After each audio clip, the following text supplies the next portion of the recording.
All right, let's dive right in. Today, we are going to pull back the curtain on the whole world of retirement accounts. We're going to take all that confusing financial jargon and turn it into a simple, crystal clear plan. Let's get to it. You know that feeling, right? You log into your company's benefits website or you open up a brokerage app and bam, you just feel personally attacked by this alphabet soup of letters and numbers. Trust me, if you felt that, you are definitely not alone. It's totally overwhelming. You see a list like this, and what's the first instinct? For most of us, it's to just quietly close the tab and think, I'll figure that out later.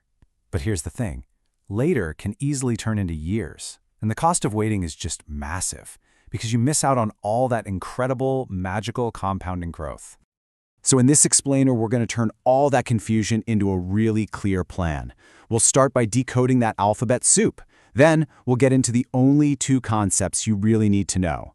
We'll walk through workplace plans, personal plans, even plans for the self-employed. And we'll wrap it all up with a simple, step-by-step action plan you can literally start using today. You want to know the secret to understanding all of this? It's that pretty much every single one of those confusing accounts, they all fit into one of two super simple categories. I call them the two tax buckets. Get this one concept, and I promise you, everything else just clicks into place. So it all comes down to this one simple but crucial question. Would you rather get a tax break right now, this year, or would you rather have completely tax-free money waiting for you down the road? Your answer to that question? Well, that's what determines which bucket is the right one for you. Let's break it down. So, with the first bucket, the traditional or pre-tax bucket, you put money in before taxes are taken out. This is great because it actually lowers your taxable income for the year. The money then grows tax-deferred. The catch? You pay regular income tax on it when you pull it out in retirement. Now, the second bucket, the Roth or after-tax bucket, is the exact opposite. You put in money you've already paid taxes on, but then it grows completely tax-free, and all your qualified withdrawals in retirement also completely 100% tax-free. Okay, so you've got that core concept down, right? The two buckets. Let's apply it to the place most of us start, the account you get through your job. And that is your 401k. Now, if you happen to work for a school, a hospital, or some other nonprofit, you probably have something called a 403b. But honestly, for our purposes, they are almost identical. This is your main savings tool provided right through your employer. So, for 2024, the government lets you put away up to $23,000 of your own salary into one of these plans. And that's if you're under 50. That is a serious chunk of change you can earmark for your future self. Now, a few key rules you gotta know. If you're 50 or older, you get to add an extra $7,500 as a catch-up contribution. Super helpful. But if you take money out before you're 59 and a half, watch out, you're likely gonna get hit with taxes plus a 10% penalty. And for the traditional accounts, once you turn 73, Uncle Sam wants his cut. They make you start taking money out. They're called RMDs, so they can finally tax that money you've been growing. Okay, but listen up, because this is probably the most important rule of them all. I'm talking about the employer match. If your company offers to match what you put in, you absolutely, positively have to contribute enough to get that full amount. It is literally 100% free money, a guaranteed return. Turning it down is like your boss offering you a raise and you just say, no thanks. It's crazy. And these days, a lot of employers also offer a Roth 401k option.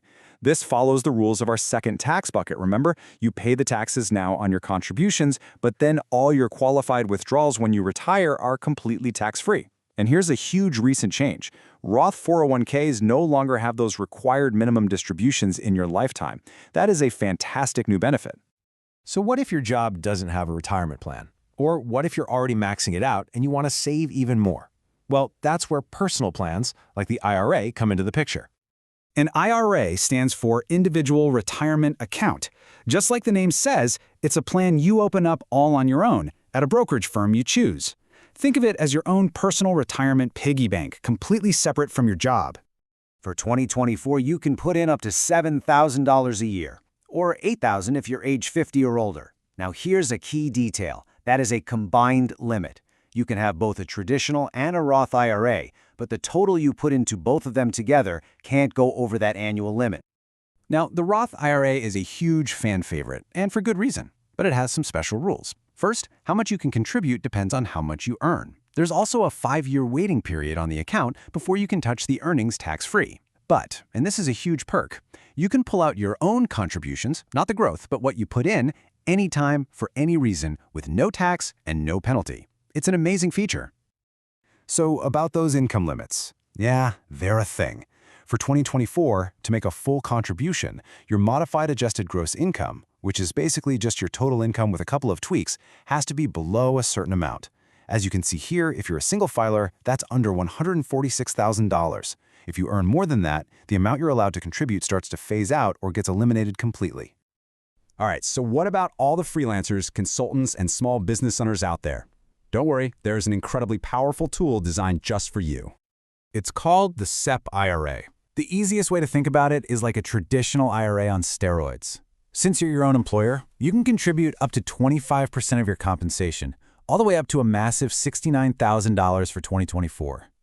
This is an absolutely incredible way to shelter a huge amount of your business income for retirement. Okay, I know that was a fire hose of information, but look, knowledge is pretty useless if you don't take action. So let's put all the pieces together into a simple step-by-step checklist. Here's your order of operations. Step 1, and don't skip this, stabilize. That means building an emergency fund and paying off that high-interest credit card debt first. Step 2, go get that free money. Capture every single penny of your employer match. Step 3, if you're eligible, work on maxing out a Roth IRA. Then, Step 4, circle back to your 401k at work and start bumping up your contribution rate. And finally, Step 5 is for the self-employed folks. Use that SEP IRA to really pour fuel on the fire. Let's just reframe this whole thing for a second. The goal here isn't just about not working when you're 65. The real goal is to build enough financial freedom so that working becomes a choice you get to make, not something you have to do. That's the real power.